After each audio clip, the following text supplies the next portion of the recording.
Screen কি দেখা যাচ্ছে?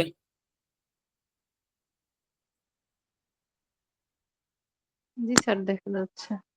ওকে, আমরা ডাইজেস্টিভ সিস্টেমের ডাইজেশন মেকানিজম আমরা পড়তেছিলাম। হ্যাঁ, ডাইজেশন শব্দের অর্থ হচ্ছে পরিপাক, যেটাকে আমরা সহজ বাংলায় বলি হজম, তাই না? যে খাবার হজম হওয়া। এই খাবার হজম মানে হচ্ছে আমরা যে খাবারটা খাই, আমরা ভাত খাই, রুটি খাই, মাছ খাই, গোস্ত খাই, ফল খাই, যাই খাই না কেন, এই খাবারটা হচ্ছে অনেক জটিল একটা খাবার। মানে জটিল বলতে এখানে খাবারের যে অণুগুলো থাকে অনেক বড় অণু, অনেক জটিল একটা কম্বিনেশন মিলে থাকে। তো এটাকে আমরা যখন মুখের ভিতর নেই, চাবাই বা গিলে ফেলি, পেটের ভিতর যখন যায়, এই বিভিন্ন রাসায়নিক ভাবে বিভিন্ন এনজাইম, হ্যাঁ, বিভিন্ন রস এগুলোর মধ্যে মিশে এই খাবারটাকে কি করে আমার বডি, হ্যাঁ, আমার যে ইন্টেস্টাইন অর্থাৎ কি বলে পাকস্থলী, ক্ষুদ্রান্ত্র, বৃহদান্ত্র, ইন্টেস্টাইন যেগুলো থাকে, এরা কি করে এটাকে শোষণ করে, অ্যাবজর্ব করে। হ্যাঁ, এই অ্যাবজর্ব উপযোগী হওয়া, শোষণ উপযোগী হওয়ার যে একটা অবস্থা, এটাকেই বলা হয় ডাইজেশন বা পরিপাক। আমরা গত ক্লাসে পরিপাকের সংজ্ঞা পড়েছি এবং এর উদ্দেশ্য পড়েছি, অ্যাবজর্পশন পড়েছি, এবং এটাকে হওয়ার জন্য যে আমাদের কি বলে বিভিন্ন রস লাগে, কেমিক্যাল গুলো প্রয়োজন হয়, এটাকে ডাইজেস্টিভ জুস বা পাচক রস বলে। এই পাচক রসগুলো সম্পর্কে আলোচনা করেছি। আমাদের পাচক রসগুলো হচ্ছে স্যালাইভা বা লালা, গ্যাস্ট্রিক জুস বা পাকস্থলী রস, প্যানক্রিয়াটিক জুস, ইন্টেস্টিনাল জুস যেটাকে সাক্কাস এন্টেরিকাস বলা হয়, এবং বাইল, পিত্তরস। হ্যাঁ, এবং এগুলোর সমন্বয়ে এই প্রথমত হচ্ছে আমাদের যে মেইন সোর্স, আমরা খাবারের জানি যে ছয়টি উপাদান থাকে। এর মধ্যে তিনটি হচ্ছে প্রধান উপাদান নিউট্রিয়েন্ট, একটা হচ্ছে কার্বোহাইড্রেট, বাংলায় বলে শর্করা বা শ্বেতসার, এটা হচ্ছে প্রোটিন, আমিষ, এবং আরেকটা হচ্ছে ফ্যাট বা চর্বি, তাই তো, বা স্নেহ জাতীয় পদার্থ। তো এই যে কার্বোহাইড্রেটটা, এটা জটিল অণু অর্থাৎ বড় অণু থেকে কিভাবে ভেঙে ভেঙে কোন পর্যায়ে আসলে আমার বডি উপযোগী হয়, এই টোটাল কার্বোহাইড্রেটটা আমরা শেষ করেছিলাম গত ক্লাসে। এবং আমাদের বডির কোন অংশে কিভাবে এটা ডাইজেশন হয়, হজম হয়, সেটা আমরা দেখেছিলাম। তো আজকে আমরা প্রোটিন, আমিষ সম্পর্কে পড়বো, যে আমিষটা কিভাবে ডাইজেশন হয়, যেটা লেখা আছে ডাইজেশন অফ প্রোটিন। ওকে, অর্থাৎ আমিষকে কিভাবে এটা ভেঙে ভেঙে আমার বডি শোষণ উপযোগী হয়, অর্থাৎ পরিপাক হয় বা হজম হয়, সেটা আমরা দেখবো। তো ডাইজেশন প্রোটিনের ক্ষেত্রে যেটা পাই আমরা, যে ডায়েটারি প্রোটিন, অর্থাৎ আমরা যে খাবারের মাধ্যমে যে প্রোটিনটুকু পাই, যেমন ধরেন মাছ, গোস্ত, ডিম, তাই না? প্রোটিনের বেশিরভাগ সোর্সই হচ্ছে প্রাণীজ, অর্থাৎ গোস্ত এবং মাছ, এটা হচ্ছে মেইন সোর্স, যেটা বলে ফার্স্ট ক্লাস প্রোটিন। এছাড়া কিছু ডাল, হ্যাঁ, বাদাম, এগুলো থেকে পাওয়া যায়, উদ্ভিদ থেকে, উদ্ভিদ সোর্সে এগুলোর মধ্যে প্রোটিন পাওয়া যায়। এই জন্য দেখবেন যারা ভেজিটেরিয়ান, নিরামিষ ভোজী, এরা তো কোনো কি খায় না, আমিষ খায় না, তাই না? তো এরা তখন করে কি ওই উচ্চ জাতীয় কি খায়, আপনার কি বলে যে ফ্যাট খায়, চর্বি জাতীয় খাবার খায়, মাখন, ঘি, এগুলো খায়, আর ডাল খায়। হ্যাঁ, তো ডালের মধ্যে আবার পার্থক্য আছে, এরা আবার কিছু কিছু ক্ষেত্রে ডাল খায় না, কিন্তু অনেকে যারা ধর্মীয় ভাবে ডালের ক্ষেত্রে নিষেধ আছে, আর যারা স্বাস্থ্যসম্মত ভাবে অন্যান্য কান্ট্রিতে অথবা মুসলিম কান্ট্রিতে যারা একটু ডায়েট করে, যে আমি কি বলে হাই প্রোটিন খাবো না, তখন তারা কি করে যে লো প্রোটিন অর্থাৎ সেকেন্ড ক্লাস প্রোটিন, যেটা ডাল থেকে, বাদাম থেকে, এই প্রোটিনটা ফিল আপ করে নেয়। তো dietary proteins are formed of long chain of amino acid. এখানে একটা নতুন শব্দ আসছে, অ্যামাইনো অ্যাসিড, তাই না? Bound together by peptide linkage. হ্যাঁ, এই যে প্রোটিন থেকে হচ্ছে পেপটাইড, পেপটাইড মানে হচ্ছে প্রোটিনের কণা, প্রোটিনের অণু, হ্যাঁ, পেপটাইড। এই পেপটাইডকে ভাঙলে, অর্থাৎ ক্ষুদ্রতম পার্ট, তার মানে প্রোটিনের যে ক্ষুদ্রতম পার্ট, সেটা হচ্ছে অ্যামাইনো অ্যাসিড। একটা প্রোটিনকে যদি আমরা রাসায়নিকভাবে ভাঙতে পারি, বিশ্লেষণ করতে পারি কেমিক্যালি, যদি সেটাকে আমরা কি করি, অ্যানালাইসিস যদি করি, তখন সর্বশেষ যে এন্ড প্রোডাক্ট বলা হয়, সর্বশেষ যে প্রোডাক্ট পাওয়া যায়, সেটা হচ্ছে কি অ্যামাইনো অ্যাসিড। তার মানে অ্যামাইনো অ্যাসিড কি, অ্যামাইনো অ্যাসিড হচ্ছে প্রোটিনের ক্ষুদ্রতম পার্ট। বা যদি বলা হয় প্রোটিনটা কি, তো প্রোটিন উল্টো হয়, প্রোটিন যদি বলা হয় যে প্রোটিন কি, তাহলে বলবো আমরা প্রোটিন হচ্ছে অসংখ্য অ্যামাইনো অ্যাসিডের কি সমষ্টি। এই অ্যামাইনো অ্যাসিড গুলো একটা একটার সাথে, বা অ্যামাইনো অ্যাসিড অণুগুলো একটা একটার সাথে চেইনের মতো যুক্ত থাকে, এটাকে বলা হয় long chain of amino acid. Long chain, chain আকারে থাকে, একটা শিকল, একটা চেইন যেমন একটার সাথে একটা যুক্ত থাকে, বাইন্ডিং থাকে, এইরকম অ্যামাইনো অ্যাসিড একটার সাথে একটা যুক্ত হয়ে, একটা শৃঙ্খলের মতো, একটা চেইনের মতো যুক্ত হয়ে পেপটাইড চেইন বলা হয়, পেপটাইড লিঙ্কেজ বা পেপটাইড চেইন। এই পেপটাইড চেইন মিলেই বড় প্রোটিন হিসেবে বা প্রোটিন হিসেবে সে যুক্ত থাকে। এতটুকু কি বুঝতে পারছেন সবাই? মনে আছে বলতে পারবেন যে গত সপ্তাহে আমরা কার্বোহাইড্রেট যে করেছিলাম, কার্বোহাইড্রেটের এন্ড প্রোডাক্টটা কি, বা কার্বোহাইড্রেট সর্বশেষ কি পাওয়া যায় একটু বলেন তো, দেখি কার মনে আছে। ভুলের অসুবিধা নাই বা মনে না রাখলে অসুবিধা নাই, বাট যদি কারো মনে থাকে বলুন। কার্বোহাইড্রেটের সবচেয়ে ক্ষুদ্রতম পার্ট কি পেয়েছিলাম আমরা, বা কোন অংশে এসে কার্বোহাইড্রেট হজম হয়? শর্করা থেকে আমরা কি পাই কেউ বলতে পারবেন না?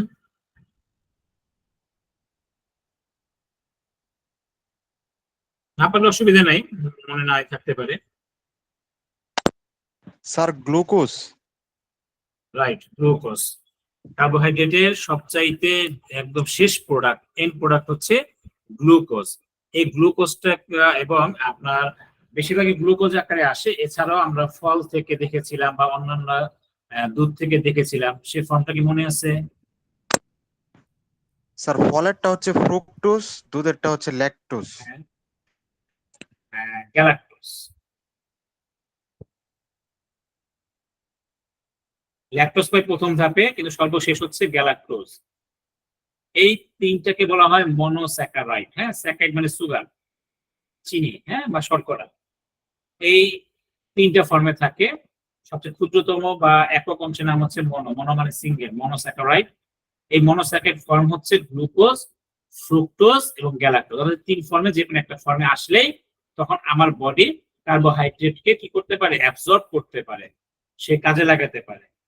আর এর যে উপরের যে ধাপটা ডাইস্যাকারাইড বলা হয়, মানে যে দুই অণু বিশিষ্ট, এটা হচ্ছে দুধ থেকে ল্যাকটোজ আসে। হ্যাঁ, ল্যাকটোজ, তারপর ম্যালটোজ, এগুলো আসে। আর সবচেয়ে বড় অণু যেটা যেটা আমরা যেমন সরাসরি ভাত যেটা খাই, এটাকে আমরা বলি স্টার্চ বা বয়েলড কি শর্করা, যেটা সিদ্ধ শর্করা, হ্যাঁ, বয়েলড স্টার্চ হিসেবে আমরা গ্রহণ করি। এটা হচ্ছে পলিস্যাকারাইড, মানে অনেক বড় অণু। এই পলিস্যাকারাইড থেকে বা সরাসরি যখন আমরা ফল খাই, যেমন ওই যে কি বলে আখ খাই, হ্যাঁ, বা মধু খাই, এগুলো হচ্ছে তখন ঘন চিনি বা সিরাপ আকারে থাকে। এগুলো তখন ভেঙে আস্তে আস্তে সবার শেষে গ্লুকোজ আসবে, অথবা ফ্রুক্টোজ আসবে, অথবা গ্যালাক্টোজ আসবে। ল্যাকটোজ যদি থাকে, ল্যাকটোজটা সরাসরি অ্যাবজর্ব করতে পারে না। এই ল্যাকটোজটাকে ডাইস্যাকারাইডটাকে ভেঙে আসতে হবে কোথায়, মনোস্যাকারাইডে আসতে হবে। এই যে আমরা পড়েছিলাম, দেখেন মনোস্যাকারাইডের ফর্ম হচ্ছে গ্লুকোজ, ফ্রুক্টোজ এন্ড গ্যালাক্টোজ। এখান থেকে ডাইজেশন দরকার নেই, সরাসরি অ্যাবজর্ব হয়। আর ডাইস্যাকারাইড হচ্ছে ল্যাকটোজ, যেটা দুধ থেকে আসে, ম্যালটোজ যেটা ক্যারামেল বা চিনির সিরাপ, মধু, স্ন্যাক বার, এগুলো থেকে আসে। আর সুক্রোজ হচ্ছে ক্যান সুগার, মানে আখের চিনি যেটা আমরা খাই, সেটা সুক্রোজ আকারে। সুক্রোজ থেকে আসবে গ্লুকোজ, তারপরে যে ম্যালটোজ থেকে আসবে হচ্ছে কি ফ্রুক্টোজ, আর এই যে ল্যাকটোজ থেকে আসবে গ্যালাক্টোজ। এই ফর্মে আসলে কার্বোহাইড্রেট কি হবে, অ্যাবজর্ব হবে, মানে হজম হয়ে যাবে, পরিপাক হয়ে যাবে। সেটা ক্লিয়ার তো না? ঠিক একই রকম ভাবে যখন আমরা প্রোটিন খাবো, এই প্রোটিন খাওয়ার পর সেটা কি ফর্মে আসতে হবে, এই যে অ্যামাইনো অ্যাসিডে আসতে হবে। হ্যাঁ, অ্যামাইনো অ্যাসিডের চেইন আকারে থাকে। তাহলে আমরা একটু দেখি ফর্ম অফ প্রোটিন কি। ফার্স্ট ক্লাস প্রোটিন এবং সেকেন্ড ক্লাস প্রোটিন দুই ভাগে ভাগ করতে পারি প্রোটিনের ফর্মটাকে। ফার্স্ট ক্লাস প্রোটিন হচ্ছে এনিমেল থেকে আসে, যেমন মিট, এগ, মিল্ক, এগুলো। হ্যাঁ, সেকেন্ড ক্লাস প্রোটিন, একটু বলে রাখি, মিল্ক হচ্ছে এমন একটা আদর্শ খাবার, আইডিয়াল ফুড, যার মধ্যে খাবারের সব ধরনের উপাদান পাওয়া যায় এবং খুব বেশি পরিমাণে পাওয়া যায়, জন্য দুধকে আদর্শ খাবার বলা হয়। এটা ব্যালেন্স ডায়েট হিসেবে খুব সহায়ক বা সুষম খাবার হিসেবে। হ্যাঁ, সেকেন্ড ক্লাস প্রোটিন হিসেবে আমরা পাবো যেটা প্ল্যান্ট থেকে পাই, উদ্ভিদ থেকে পাই, যেমন পালসেস, ডাল এবং নাট, বাদাম থেকে পাই। এই জন্য ডাল এবং বাদাম খেলেও কিন্তু শরীরে প্রচুর পরিমাণে প্রোটিন থাকে, যেটা বডি বিল্ড আপ করেন হবে। এবং আমরা ব্লাডের মধ্যে পড়েছিলাম, মনে আছে, আমাদের রক্তের মধ্যে যে প্রোটিনটা বিদ্যমান থাকে, এই প্রোটিনকে আমরা কি প্রোটিন বলি? ব্লাডের ক্লাস থেকে করেছিলেন আপনারা?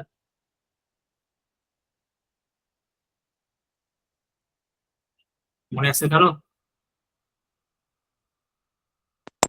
Sir amino acid. Amino acid থাকে, সেটা পুষ্টি হিসেবে নিউট্রিয়েন্টের মধ্যে থাকে। বাট প্রোটিন হচ্ছে প্লাজমা প্রোটিন আমরা বলি, রক্তের মধ্যে যেটা থাকে প্লাজমাতে। হ্যাঁ, প্লাজমা প্রোটিন। এই প্লাজমা প্রোটিন ছিল সাধারণত 4 ধরনের: অ্যালবুমিন, গ্লোবুলিন, ফিব্রিনোজেন, প্রোথ্রম্বিন। আমরা ব্লাডের মধ্যে পড়েছিলাম, ব্লাডের কম্পোজিশনের মধ্যে। আপনারা যদি পিছনের ক্লাসটাতে যান, ওখানে গেলে পাবেন।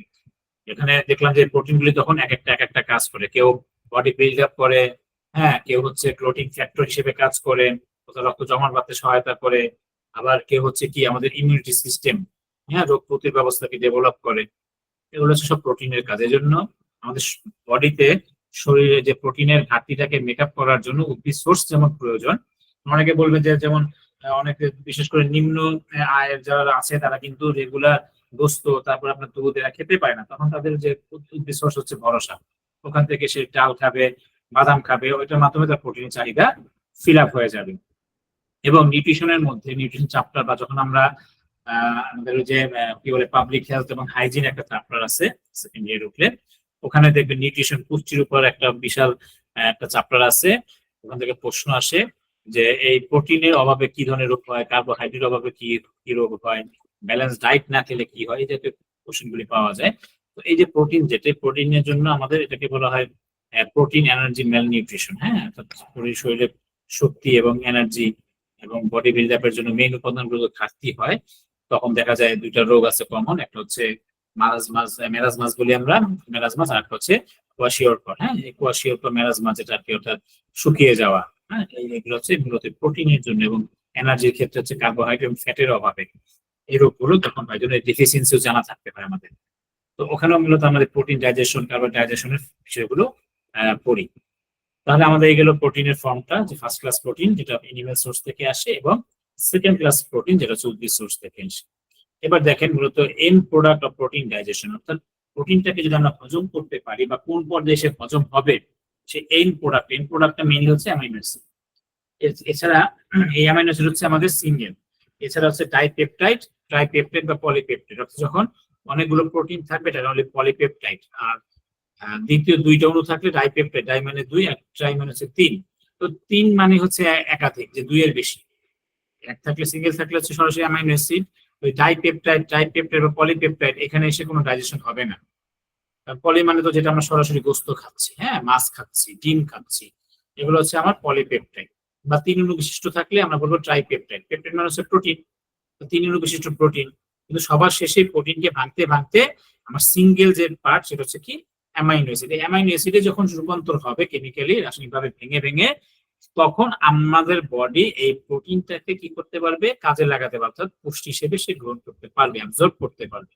তখন আমরা বলবো তার ডাইজেশন হয়েছে বা হজম হয়েছে। ঠিক আছে, এটা হচ্ছে ধাপে ধাপে। এবং কার্বোহাইড্রেটের ক্ষেত্রে কি ছিল, মনোস্যাকারাইড, ডাইস্যাকারাইড, পলিস্যাকারাইড, তাই না?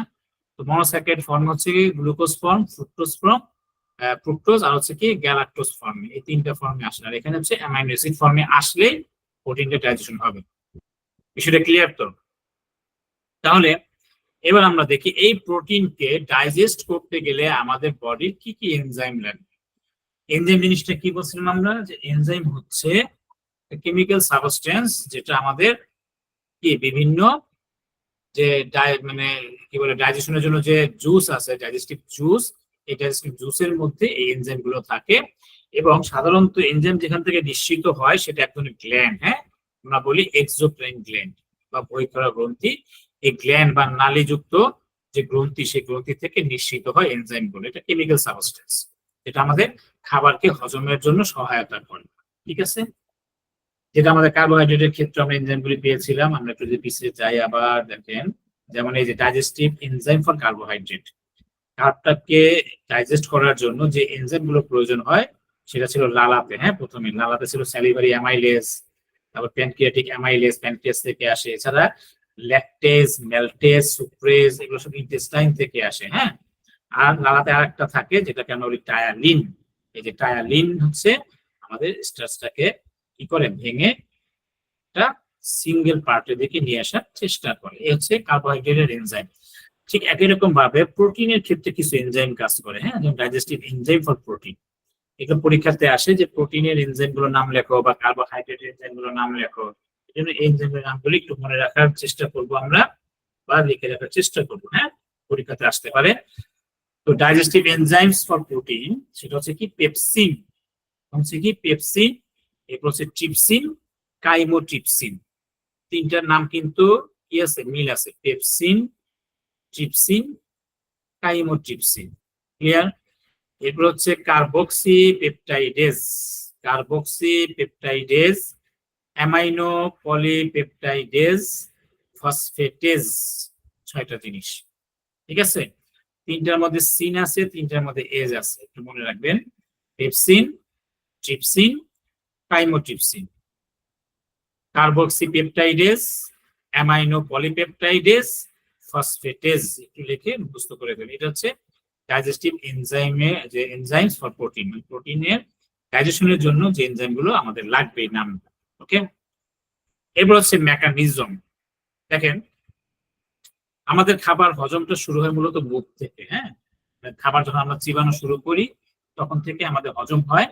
আমরা কার্বোহাইড্রেটের হজমটা কোথা থেকে শুরু হয়, ডাইজেশনটা দেখে কার মনে আছে? কার্বোহাইড্রেটের ডাইজেশনটা কোন জায়গা থেকে শুরু হয়? স্যার আমাদের মুখ থেকে।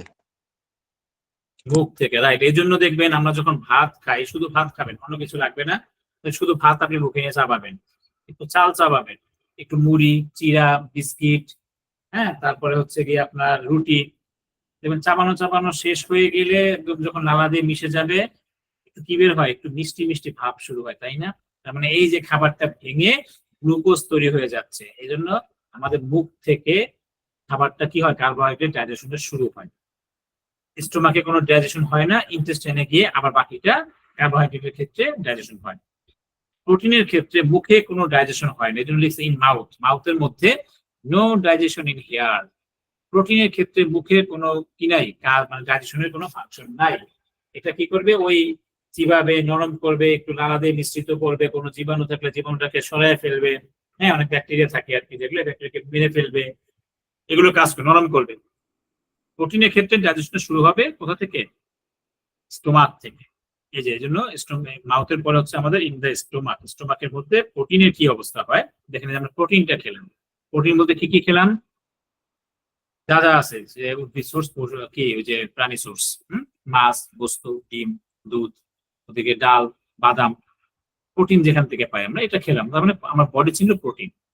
আমাদের জিহ্বা, আমাদের চোখ, আমাদের নাক, হ্যাঁ, আমরা এগুলো চিনলাম কি, ভাত খাচ্ছি, রুটি খাচ্ছি, গোস্ত খাচ্ছি, কিন্তু আমার বডি চিনল কি, আমি প্রোটিন খাচ্ছি, কার্বোহাইড্রেট খাচ্ছি। তার মানে আমার মাউথ প্রোটিন পেলো, সে প্রোটিনের কোনো ডাইজেশন করতে পারলো না, সে পাঠিয়ে দিল কোথায়, স্টোমাকে। তো স্টোমাক কি পেলো, প্রোটিন পেলো। এই প্রোটিন পাওয়ার পর এবার সে কি করবে, স্টোমাক থেকে 2টা রস নিঃসৃত হয় মূলত।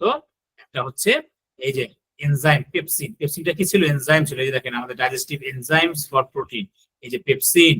তার মানে এই পেপসিন এনজাইমটা কোত্থেকে নিঃসৃত হয়, কোন জায়গা থেকে নিঃসৃত হবে বলেন, দেখে বলেন, কোন জায়গা থেকে? Sir stomach. স্টোমাক থেকে। যে স্টোমাক থেকে পেপসিন নিঃসৃত হলো, এটা এনজাইম। হ্যাঁ, এই যে মাঝখানে মানে হচ্ছে প্রোটিনটাকে সে বিশ্লেষণ করার জন্য, ডাইজেশন করার জন্য সে হেল্পার হিসেবে আসলো, হেল্পিং হ্যান্ড হিসেবে আসলো কি, এই পেপসিন আসলো। পেপসিনটা কি? পেপসিন হচ্ছে এক ধরনের এনজাইম, প্রোটিনকে ডাইজেস্ট করার জন্য এক ধরনের এনজাইম, যেটা স্টোমাক থেকে নিঃসৃত হয়। পাশাপাশি স্টোমাক থেকে আরেকটা রস নিঃসৃত হয়, এনজাইম হিসেবে আসে। এটা এনজাইম হিসেবে আসে, এটা হচ্ছে হাইড্রোক্লোরিক অ্যাসিড। এটা এক ধরনের অ্যাসিড, খুব শক্তিশালী অ্যাসিড। আমাদের আশেপাশে যত অ্যাসিড আছে, sulphuric acid, hydrochloric acid, nitric acid, সব শক্তিশালী অ্যাসিড। এই হাইড্রোক্লোরিক অ্যাসিড এত শক্তিশালী, এর যদি এক ফোঁটা বের করে আপনার হাতের তালুতে যদি রাখা হয়, আপনার হাতের তালু ছিদ্র হয়ে হাড়টা সব গলে বের হয়ে যাবে। বুঝতে পারছেন এটা কি পরিমাণ শক্তিশালী? দেখেন, এই যে আমরা যখন নির্দিষ্ট সময়ে খাবার খাই, আমাদের ক্ষুধা যখন লাগে, এই ক্ষুধা লাগা বিষয় একটা দেখবেন, পেটের মধ্যে সময় টাকাটা কি করে, একটা বুটবুট শব্দ হয়, হঠাৎ করে ক্ষুধার একটা ডাক দেয়। এই সময়টা হচ্ছে যখন ক্ষুধাটা লাগবে, তার মানে ওই যে আপনার হাইড্রোক্লোরিক অ্যাসিড সে কি করবে, নিঃসৃত হয়ে যাবে অটোমেটিক্যালি পাকস্থলী থেকে। এটা কি করে, পাকস্থলী খাবারের সাথে যে জীবাণু যদি থাকে, কোনো ব্যাকটেরিয়া, হ্যাঁ, কোনো ভাইরাস, অন্য কোনো যদি জীবাণু থাকে, এই হাইড্রোক্লোরিক অ্যাসিড সে জীবাণুকে মেরে ফেলে এবং খাবারটাকে কি করে, খুব সহজে গলিয়ে ফেলে। যদি আমরা দীর্ঘক্ষণ না খেয়ে থাকি, আস্তে আস্তে তখন কি করে, এই হাইড্রোক্লোরিক অ্যাসিড আমাদের স্টোমাকের যে ওয়াল আছে, হ্যাঁ, স্টোমাকের লেয়ার আছে, এই লেয়ারটা তখন আস্তে আস্তে খাওয়া শুরু করে। মিউকাস মেমব্রেন, তারপরে মাসকুলার মেমব্রেন, এই মেমব্রেন সে খাওয়া শুরু করে। যদি খেতে খেতে সে ওয়ালটাকে গর্ত করে ফেলে, তখন সেটাকে আমরা আলসার, পেপটিক আলসার বলি, হ্যাঁ, বা গ্যাস্ট্রিক আলসার বলি। পাকস্থলীর একটা নাম হচ্ছে গ্যাস্ট্রিক, এই জন্য বলি গ্যাস্ট্রিক আলসার হয়েছে। হ্যাঁ, আসলে পাকস্থলীর মধ্যে কি হচ্ছে, আলসার হয়েছে।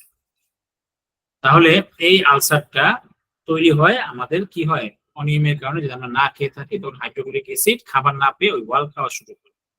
এখন একটা মজার ব্যাপার প্রশ্ন আসে যে হাইড্রোক্লোরিক অ্যাসিড সব খাবারকে নষ্ট করে খেয়ে ফেলে বা দীর্ঘদিন না খেয়ে থাকলে আমার ওয়ালটাকে খেয়ে ফেলে, তাহলে এটা তো একসময় যেহেতু আমার পাকস্থলীর মধ্যে থাকে, পাকস্থলী খেয়ে তো পুরো পাকস্থলীটাকে সে খেয়ে হজম করে ফেলতে পারে, মানে একদম কি করে নষ্ট করে ফেলতে পারে, তাই না?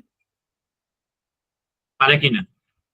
এখানে বিষয় হচ্ছে দুইটা, একটা হচ্ছে পাকস্থলীর এই ওয়ালটা খুবই মোটা, হ্যাঁ, এবং এর যে বাইরের যে লেয়ার, মাসকুলার যে কি বলে মিউকাস মেমব্রেন যে লেয়ার, এই লেয়ারটা প্রতিনিয়ত চেঞ্জ করে। হ্যাঁ, একটা পর মানে যখন ক্ষত হইলো বা একটা কি যখন বের হইলো, তো বেরোর সময় তো সে কি করে কিছুটা ক্ষত করে ফেলে, হ্যাঁ, ওই জায়গাগুলো নষ্ট করে ফেলে। ওই লেয়ারটা খুব দ্রুত ফিল আপ হয়ে যায় এবং এই লেয়ারটা অনেক মোটা হওয়ার কারণে সে পাকস্থলীকে কি করতে পারে না, হজম করতে পারে না। আর যখন সেটা বেরোর সময় হয়, এই জন্য আমাদের ক্ষুধা লাগলে আমরা কি করি, খাবারটা খেয়ে ফেলি, তখন সে ওই খাবারটাকে নিয়ে ব্যস্ত থাকে, পাকস্থলীর ওয়াল গুলাকে সে ক্ষতিগ্রস্ত করতে পারে না। তো যাই হোক, এই হচ্ছে হাইড্রোক্লোরিক অ্যাসিডের কিছু ফাংশন বা ধারণা দিলাম। তাহলে প্রোটিনটা পেপসিন এবং হাইড্রোক্লোরিক অ্যাসিড এই দুইটার সমন্বয়ে এটাকে ভেঙে প্রথম অংশ হচ্ছে প্রোটিওজ তৈরি করে, হ্যাঁ, প্রোটিওজ, এবং পাশাপাশি সে পেপটোন এবং পলিপেপটাইড, ওই যে দেখেন পলিপেপটাইড মানে অনেক বড় অণু, পেপটাইড মানে প্রোটিন, প্রোটিনের বড় অণু এবং পেপটোন তৈরি করে, ঠিক আছে। পাশাপাশি কি প্রোটিওজ তৈরি করে, কোথায়, স্টোমাকে। সে মানে একটা ভাগ সে ভাঙলো, তাই না? দেখেন, আমরা ওই যে গত ক্লাসে কার্বোহাইড্রেট পড়ানোর সময় বলেছিলাম যে এই যে ধাপে ধাপে এক একটা ধাপে যে যাচ্ছে, যেমন আমরা খাবারটা খাচ্ছি বুক থেকে যাচ্ছে সে স্টোমাকে, স্টোমাক থেকে যাচ্ছে প্রথমে সে ডিউডেনাম, ডিউডেনাম থেকে ইন্টেস্টাইনের যে কি জেজুনাম পার্ট, তারপর কি ইলিয়াম পার্ট, এই পার্টগুলি শেষ করে তখন আর খাবার থাকে না, ওই খাবার তখন হয়ে যায় কি মলের অবশিষ্টাংশ। ওখান থেকে যে ছোবরার মতো আখের যে ছোবরা থাকে না, একদম চুষে চুষে যত প্রকার নিউট্রন থাকবে মানে নিউট্রিয়েন্ট পুষ্টি থাকবে, রস থাকবে, সে নিয়ে যাবে। বাকিটা কি অবশিষ্ট অংশ সে মল আকারে আস্তে আস্তে বৃহদন্ত্র লার্জ ইন্টেস্টিন দিয়ে বের করে দিবে এবং প্রতি পার্টে সে শাক হইতে থাকবে, শোষিত হইতে থাকবে, হ্যাঁ, অর্থাৎ যত পরিমাণ নেওয়া যায় পুষ্টি সবার শেষে সে মল আকারে বডি থেকে বের হয়ে যাবে। তো এই যে পার্ট গুলো যেখানে এগুলো কি করে ডাইজেশন করে, যে যে পার্টে, এটা হচ্ছে আমরা যে চালের গুঁড়া ব্লেন্ড করি বা যারা ঠেকেই দেখছে কিনা, ঠেকির মধ্যে যারা চালের গুঁড়া করে, দেখেন যখন চালের প্রথমে যে চালটাকে গুঁড়া করা হয় বা ফার্স্ট টাইম যে ব্লেন্ড করবেন, সব ব্লেন্ড কিন্তু মানে একবারে কিন্তু পুরো অংশটা ব্লেন্ড হয়ে যায় না। ওই ব্লেন্ডের মধ্যে কিছু গুঁড়া থাকে, কিছু কণা থাকে, কিছু বড় কণা থাকে, এটাকে আমরা চালনি দিয়ে মেন গুঁড়াটাকে বের করে দিই। ঠিক এরকম ভাবে মুখে হোক পাকস্থলীতে হোক যেখানে থাকুক, ফার্স্ট পার্টে কি হবে, সে একটু ছোট কণায় হবে, অনেক সময় কিছুটা একদম হজম উপযোগী চলে আসবে, বাকিটা কি করবে, পরবর্তী ধাপে চলে যাবে, ওখানে গিয়ে বাকিটা আবার বিশ্লেষিত হবে। তাহলে ঠিক একই রকম ভাবে এই যে স্টোমাকের মধ্যে প্রোটিনটাকে ভেঙে একটা পার্টে প্রোটিওজ, পেপটোন আর কি হচ্ছে পলিপেপটাইড, তাই না, তিনটা ভাগে ভাগ হলো, তাই তো। এরপর সে চলে আসলো ডিউডেনাম। ডিউডেনাম হচ্ছে ইন্টেস্টাইনের ফার্স্ট পার্ট, যেটা স্টোমাকের পরের অংশটাই। এই ডিউডেনামের মধ্যে পলিপেপটাইডটা, ডিউডেনামের কোনো কাজ নেই, এই পলিপেপটাইডের ডিউডেনাম হয়ে স্মল ইন্টেস্টিনে চলে যায়, অর্থাৎ ডিউডেনাম পরের অংশ। ডিউডেনামটাও যদি স্মল ইন্টেস্টিনের পার্ট, বাট এটাকে স্টোমাকের পরপর ধরাতে এটা আলাদা করে আমরা লিখেছি। আর বাকি যে পার্ট অর্থাৎ যে ইলিয়াম জেজুনাম যেটা, এটাকে আমরা বলছি স্মল ইন্টেস্টাইন। তাহলে এই কোনটা, এই যে এইটা পলিপেপটাইডটা সোজা চলে আসে স্মল ইন্টেস্টাইনে, আর এই যে পেপটোন আর পলিপেপটাইড এটা দ্বিতীয় ধাপে ডিউডেনামের অংশে এসে আবার একটা কি হবে, গুঁড়া হবে, মানে একটা ভাঙবে। সেটা হচ্ছে কি, এখানে লাগবে আমার ট্রিপসিন এন্ড কাইমোট্রিপসিন এনজাইম গুলো লাগবে। এটা তখন কি করবে, এই প্রোটিওজকে ভেঙে অ্যামাইনো অ্যাসিড করে দিবে এবং বাকি গুলো কি হবে, পলিপেপটাইড আসবে। তাহলে অ্যামাইনো অ্যাসিড হওয়া মানে কি, আমার এই অংশটাই ডিউডেনাম থেকে এই অংশটুকু কি হয়ে গেল, ডাইজেশন হয়ে গেল, সে অ্যাবজর্বে চলে যাবে। বাট এখান থেকে যে বাকি পলিপেপটাইড পেলাম, আর ওই যে স্টোমাক থেকে যে পলিপেপটাইড পেলাম, এই সব পলিপেপটাইড মিলে চলে আসবে কোথায়, যে ডিউডেনামের পরের অংশে, পরের স্মল ইন্টেস্টাইনের অংশে, অর্থাৎ জেজুনাম, ইলিয়াম, এই অংশগুলোতে। এখানে এসে তখন সে কি করবে, আবার এই যে পলিপেপটাইড তখন একে কি করবে, ডাইজেশন করার জন্য আমাদের পেপটাইডেজ এনজাইম লাগবে, সে এসে সবগুলিকে ফাইনাল গুঁড়া মানে ফাইনাল ভেঙে ফেলবে অ্যামাইনো অ্যাসিড। এই অ্যামাইনো অ্যাসিড আসলে তখন টোটাল আমাদের কি প্রোটিনটা কি হয়ে যাবে, ডাইজেশন হয়ে যাবে এবং সে অ্যাবজর্ব উপযোগী হবে। ক্লিয়ার? এই হচ্ছে আমার প্রোটিন ডাইজেশনের মেকানিজম। এতটুকু বুঝতে কারো কোনো অসুবিধা?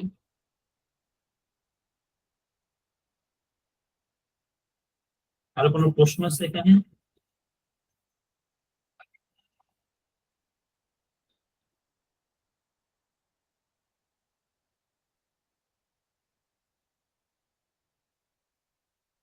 আশা করি নাই।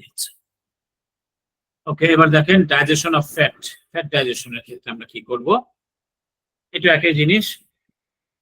ফ্যাটের যে ফর্মগুলি আমরা পাই সেটা হচ্ছে কি নিউট্রাল ফ্যাট। হ্যাঁ, এগুলো হচ্ছে কি যে ফ্যাটটা নিষ্ক্রিয় চর্বি বলা হয় এটাকে, যে কোনো কাজে লাগে না। এই কাজে লাগে না যেটা চর্বিটা আমার বডির বিভিন্ন জায়গাতে স্তরে স্তরে জমতে থাকে, বিশেষ করে রক্তনালীতে জমতে থাকে। হ্যাঁ, এটাকে আমরা বলি ট্রাইগ্লিসারাইড, টিজি। এই জন্য এই চর্বিটাকে বার্ন করে ফেলতে হয়, খরচ করে ফেলতে হয়। যদি আমরা খরচ না করি তাহলে সে কি করতে থাকে, জমতে থাকে। এটা নিষ্ক্রিয় চর্বি সে বলা, এটা উপকারী না, কোনো কাজে লাগে না। এরপরে হচ্ছে ফসফোলিপিড। এই লিপিড মানে চর্বি, কোলেস্টেরল এটা মানে চর্বি, কোলেস্টেরল এগুলো সবই চর্বির প্রকার। হ্যাঁ, নিউট্রাল ফ্যাট বা triglycerides, phospholipids, cholesterol, cholesterol star, হ্যাঁ স্টার হিসেবে থাকে। এগুলা কেমিক্যাল খুব জটিল টার্ম, দরকার নেই, এটা নামগুলি মনে রাখবেন। And product of fat digestion. Fat থেকে ডাইজেশন হওয়ার পর আমরা পাই মনোগ্লিসারাইড। মনো মানে সিঙ্গেল, এই মনোগ্লিসারাইডে আসতে হবে অথবা ফ্যাটি অ্যাসিড ফর্মে আসতে হবে। ফ্যাটি অ্যাসিড, ফ্যাট থেকে আমরা পাই ফ্যাটি অ্যাসিড, প্রোটিন থেকে পাই অ্যামাইনো অ্যাসিড, কার্বোহাইড্রেট থেকে পাই আমরা মেইনলি গ্লুকোজ। ঠিক আছে, তিনটা খাবার থেকে তিনটা আইটেম মনে রাখবেন। তাহলে ফ্যাট থেকে আমরা কি পাই, ফ্যাটি অ্যাসিড। এই ফ্যাটি অ্যাসিড ফর্মে আসতে হবে অথবা মনোগ্লিসারাইড, হ্যাঁ এটাতে এই ফর্মে আসতে হবে। তাহলে এই ডাইজেশনকে কি বলে, এই ফ্যাটকে ডাইজেশন করতে গেলে আমাদের যে এনজাইম গুলো প্রয়োজন হয়, এক নম্বর হচ্ছে বাইল। বাইল মানে কি, পিত্তরস, হ্যাঁ বা পিত্ত। এই বাইলটা জমা থাকে কোথায়? বাইল জমা থাকে কোথায় আমাদের? পিত্তথলিতে, হ্যাঁ লিভারের পাশে। হ্যাঁ, পিত্তথলি আছে, যাকে বলা হয় গল ব্লাডার।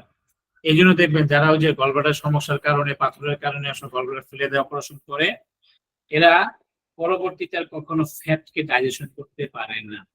তাদের ফ্যাট জাতীয় খাবার হজম হয় না, তাদের খেতে পারে না এবং তাদের বুক জ্বালা পোড়া করে অসুবিধা হয় এবং বাথরুমের সমস্যা হয়, ফ্যাট চলে আসে। কারণটা কি, ও যে বাইল থাকে না, হ্যাঁ বাইল জমা থাকে না, বাইল নাই সরাসরি যেটা আসে। কারণ বাইলটা হচ্ছে উৎপত্তি হয় লিভার থেকে, লিভার থেকে এসে সেটা জমা হয় পিত্তথলিতে, যেটা খুব ঘন হয়, 10 গুণ বেশি ঘন হয়। এবং যখন আমরা খাবার খাই, বিশেষ করে ফ্যাট জাতীয় খাবার, প্রয়োজন অনুসারে ওই গলব্লাডার থেকে নির্দিষ্ট পরিমাণ বাইল এসে খাবারটাকে ডাইজেশন করে, হজম করে। এই জন্য ফ্যাট জাতীয় খাবারের ক্ষেত্রে আমার বাইল হচ্ছে এক নম্বর এনজাইম। এরপর হচ্ছে প্যানক্রিয়াটিক লাইপেজ, প্যানক্রিয়াটিক আরএনএজ, ডিএনএজ এবং নিউক্লিওটাইডেজ এবং ফসফেটেজ, এগুলো হচ্ছে ফ্যাটকে ডাইজেশন করার জন্য এনজাইম। মেকানিজমটা কি? ইন মাউথের ক্ষেত্রে নো ডাইজেশন টেকস প্লেস, কোনো পরিপাক হয় না। স্টোমাকের ক্ষেত্রে কি হয়? স্মল অ্যামাউন্ট অফ ট্রাইগ্লিসারাইড, হ্যাঁ খুব অল্প পরিমাণে ট্রাইগ্লিসারাইড, যেটা ওই যে নিষ্ক্রিয় চর্বি, is digested in the stomach by lingual lipase. Lingual মানে কি আমরা বলছিলাম, what is lingual? Gland. Lingual মানে জিহ্বা। লিঙ্গুয়াল লাইপেজ হচ্ছে এটা একটা এনজাইম। এই যে লাইপেজ, লিঙ্গুয়াল লাইপেজ হচ্ছে একটা কি এনজাইম, সিক্রেট হয় প্রত্যেকে, নিঃসৃত হয় বাই লিঙ্গুয়াল গ্ল্যান্ড, জিহ্বার গ্ল্যান্ড থেকে ইন দা মাউথ। এই কথাই বলছে যে মুখের লিঙ্গুয়াল মানে জিহ্বা বা গ্ল্যান্ড হতে নিঃসৃত লিঙ্গুয়াল লাইপেজ দ্বারা পাকস্থলীতে অল্প পরিমাণ ট্রাইগ্লিসারাইড পরিপাক হয়। সামান্য পরিমাণে, খুব বেশি না, অল্প পরিমাণ ট্রাইগ্লিসারাইডকে কি করতে পারে, নিঃসৃত করতে পারে। কিন্তু তার জন্য আমার এনজাইম আসবে কোত্থেকে? জিহ্বা থেকে, লালা থেকে, ওই যে লিঙ্গুয়াল লাইপেজ থেকে, হ্যাঁ লিঙ্গুয়াল গ্ল্যান্ড থেকে আসবে, যেটা মুখের থেকে নিঃসৃত হয়। ইন ডিউডেনাম মেইনলি, এটা হয় হচ্ছে ডিউডেনাম, ডাইজেশনটা হয় ফ্যাটের। যে ফ্যাট একে ওই যে গল ব্লাডার থেকে কি আসলো, বাইল যে নিঃসৃত হলো, এটাকে বলা হয় বাইল সল্ট এজিটেশন। হ্যাঁ, বাইল সল্ট এজিটেশন মানে হচ্ছে এটা আন্দোলিত হওয়া, এই আন্দোলনের মাধ্যমে বাইল সল্ট আসবে, বাইল লবণ আসবে, এটা কি করবে ভেঙে এটাকে বলা হয় এমালসিফাইড ফ্যাট। এটাকে কি করবে এক ধরনের প্রক্রিয়াজাত করবে, হ্যাঁ প্রক্রিয়াজাত ফ্যাটটাকে বলা হয় এমালসিফাইড ফ্যাট। এই এমালসিফাইড ফ্যাট পরবর্তীতে স্মল ইন্টেস্টাইনে অর্থাৎ ওই যে ডিউরেমের পরের পার্টটাতে যেটা আসবে এখানে এসে প্যানক্রিয়াটিক লাইপেজ, প্যানক্রিয়াস থেকে যে জুসটা নিঃসৃত হবে এখানে থাকে যে এনজাইমটা সেটা নাম হচ্ছে প্যানক্রিয়াটিক অ্যামাইলেজ, এসে তখন এই এমালসিফাইড ফ্যাটকে ভেঙে ফ্যাটি অ্যাসিড এবং মনোগ্লিসারাইড এই দুই ফর্মে ভেঙে কি করে হজমকে কমপ্লিট ডাইজেশনকে কমপ্লিট করে এবং অ্যাবজর্পশনের উপযোগী হয়।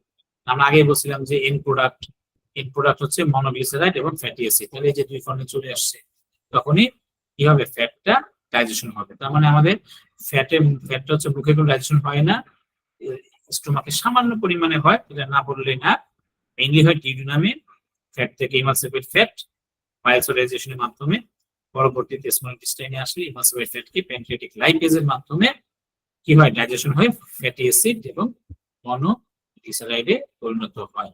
এই হচ্ছে আমাদের ফ্যাট ডাইজেশনের মেকানিজম, প্রোটিন ডাইজেশনের মেকানিজম এন্ড কার্বোহাইড্রেট ডাইজেশনের মেকানিজম। এই হচ্ছে আমাদের ডাইজেশন মেকানিজমের ক্লাস। যদি কারো কোনো প্রশ্ন থাকে বলতে পারেন।